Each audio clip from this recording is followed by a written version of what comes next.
Break के बाद एक बार फिर से आप सभी दर्शकों का अन्नदाता कार्यक्रम में बहुत बहुत स्वागत है।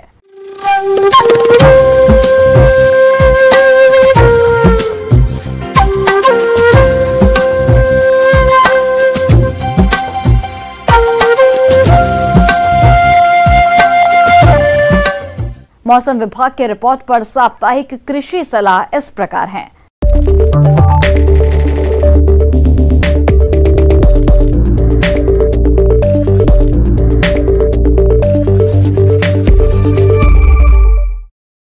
ग्रामीण कृषि मौसम सेवा, भारत मौसम विज्ञान विभाग, राजमाता विजयाराजे सिंधिया कृषि विश्वविद्यालय ग्वालियर द्वारा भेजे गए मौसम पूर्वानुमान रिपोर्ट के आधार पर जिला ग्वालियर और इससे लगे जिलों के किसान भाइयों को सलाह दी जाती है कि संभावित मौसम पूर्वानुमान के अनुसार आगामी दिनों में छिटपुट से मध्यम बादल छाए रहने और छिटपुट वर्षा होने का अनुमान है।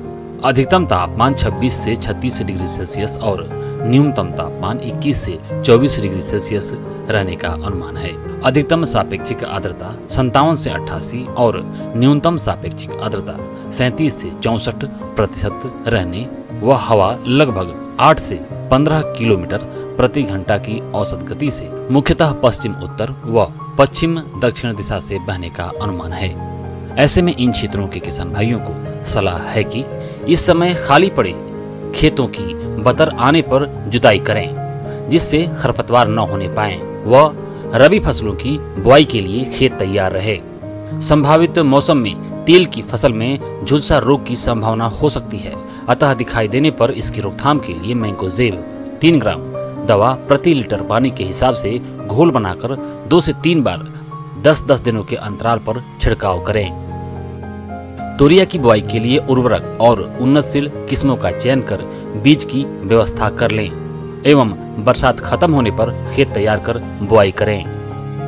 अरहर की फसल में फली बेधक कीट का प्रकोप पुष्पा अवस्था से ही शुरू हो जाता है, इसलिए इसके नियंत्रण के लिए प्रोफेनोफास 1.5 लीटर प्रति हेक्टेयर की दर से 500 से 600 लीटर पानी में घोलकर छिड़काव करें। धान की फसल में तना छेदक कीट की संभावना हो सकती है, अतः दिखाई देने पर इसके नियंत्रण के लिए कार्टाफ हाइड्रोक्लोराइड 4G की 15 किलोग्राम मात्रा प्रति हेक्टेयर की दर से डालें। बैंगन और भिंडी की फसल में तना छेदक और फल छेदक कीट की संभावना हो सकती है। दिखाई देने पर इनके नियंत्रण के लिए पहले ग्रसित फलों को तोड़कर नष्ट कर दें और उसके बाद स्पाइनोसेड 48 EC कीटनाशक दवा की 1 मिलीलीटर मात्रा प्रति 4 लीटर पानी के हिसाब से घोल बनाकर छिड़काव करें। इस समय बैंगन, टमाटर, खरीफ प्याज, मिर्च और अगेती फूल गोभी की तैयार पौध की खेतों की तैयारी करके रोपाई करें। टमाटर की फसल में इस समय लीफ कर्ल यानी चुर्रा मुर्रा रोग की संभावना हो सकती है, अतः दिखाई देने पर इसके नियंत्रण के लिए थायोमेथाक्साम 25 DG की 100 ग्राम मात्रा 500 से 600 लीटर पानी में घोलकर प्रति हेक्टेयर की दर से मौसम साफ होने पर छिड़काव करें।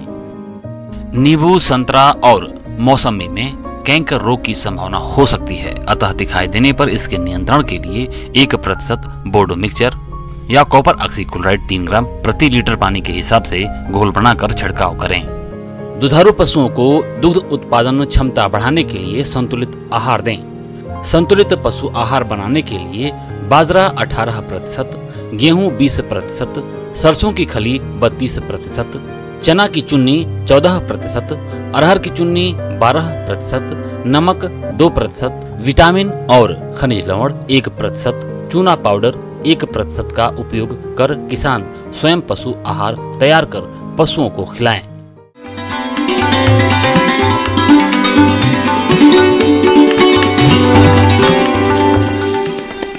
आइए जानते हैं अन्नदाता निःशुल्क फोन के माध्यम से पूछे गए समस्याओं का समाधान।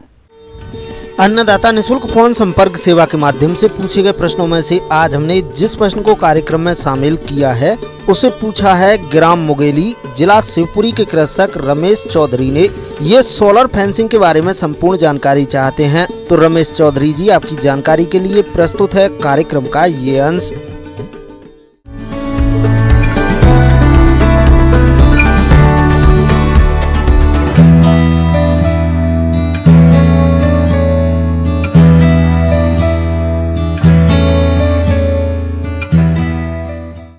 आजकल आप किसी भी क्षेत्र में चले जाए, पहाड़ी क्षेत्र में चले जाए, मैदानी क्षेत्र में चले जाए, ये जो आवारा पशु है, जंगली पशु है, इनकी जो तादाद है, इनका जो नंबर है बहुत ज़्यादा हो गया है और ये फसलों को इतना नुकसान करते हैं कि कई बार फसल बीजने के बाद कई बार किसान को बीज की मात्रा के बराबर भी फसल उपलब्ध नहीं हो पाती है। किसानों की फसल बेमौसमी बारिश, कीट और रोगों के अलावा कभी कभी बंदर, आवारा पशु, नीलगाय या छोटा जानवरों की वजह से कई बार किसानों की पूरी फसल बर्बाद हो जाती है। इसके लिए किसान कई तरह के उपाय भी अपनाते हैं, लेकिन कभी कभी यह उपाय पूरी तरह से कारगर साबित नहीं हो पाते हैं। ऐसे में किसानों के लिए फसल सुरक्षा कवच एक वरदान साबित हुआ है, solar fencing system. Solar fencing भी एक टेक्निक है जिसके माध्यम से किसान अपनी फसल को बचा सकते हैं। ये इस तरह सोलर फेंसिंग के साथ 3 या 4 फुट तक चेन लिंक फेंसिंग लगाई जाए तो उससे जानवर अंदर नहीं आ सकता है। उससे ऊपर जैसे बंदर है या दूसरे कई जानवर, लंगूर है या और इस तरह के जानवर हैं जो छलांग लगा के क्रॉस कर सकते, तो उनके लिए हम सोलर फेंसिंग के प्रयोग से भी जानवरों को रोक सकते हैं और फसल को बचा सकते हैं। हमारे पास छोटे छोटे जानवर होते हैं, बंदर है, खरगोश है, कक्कड़ है, ये नीचे से बड़े आराम से अंदर आ जाते हैं। तो इनके लिए जो चेन लिंक फेंसिंग है बड़ी कारगर है, बड़ी इफ़ेक्टिव साबित होती है। और ऊपर जो हमारे पास 4-5 तारें जो है वो उनमें करंट होता है, वो हम सोलर जो पैनल लगाते हैं उससे बैटरी चार्ज होती रहती है और उसमें जैसे ही जानवर अंदर आने की कोशिश करता है तो उसमें एक करंट का झटका लगता है, वो फिर हिम्मत नहीं करता है। और कई बार ऐसा होता है कि जैसे हमारा नील गाय है या बारहसिंगा है या घोड़ला है, ये जो है ये 5-6 फुट की छलांग भी लगा लेते हैं। तो अगर 5-6 फुट तक हमारी चेन लिंक फेंसिंग है या 3 से 6 फुट के बीच तक के हमारे पास चेन लिंक फेंसिंग है तो ये अंदर नहीं आ सकते हैं।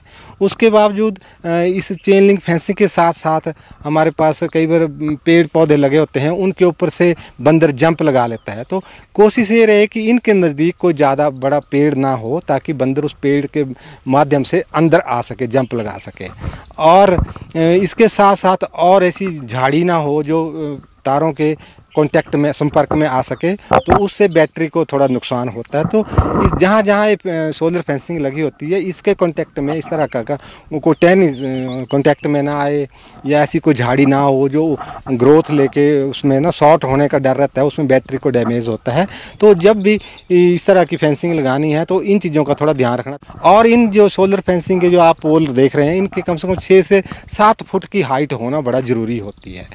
अगर इससे कम हाइट रखें तो जानवर कई बार अंदर आने की कोशिश कर लेता है। तो 7-1 फुट की हाइट तक हम इन पोल्स को रखते हैं। और ये फेंसिंग इस तरह की है कि एक बार लगाने से ये कई साल तक किसान का काम देती है। और इसमें सरकार सब्सिडी भी देती है, सोलर फेंसिंग लगाने के लिए सरकार के से सब्सिडी भी मिलती है। प्रदेश के जो किसान भाई शासन द्वारा अनुदान लेकर अपने खेत में सोलर फेंसिंग सिस्टम लगाना चाहते हैं तो इसकी जानकारी के लिए अपने नजदीकी कृषि विभाग से संपर्क करें। तो इस तरह के अगर फेंसिंग किसान लगाता है और कुछ समूह में भी कुछ ग्रुप ऑफ फार्मर्स भी इस फेंसिंग को लगा सकते हैं ताकि वो अपनी फसल को जो बड़ी मेहनत से उन्होंने तैयार की होती है उसको वो बचा सके।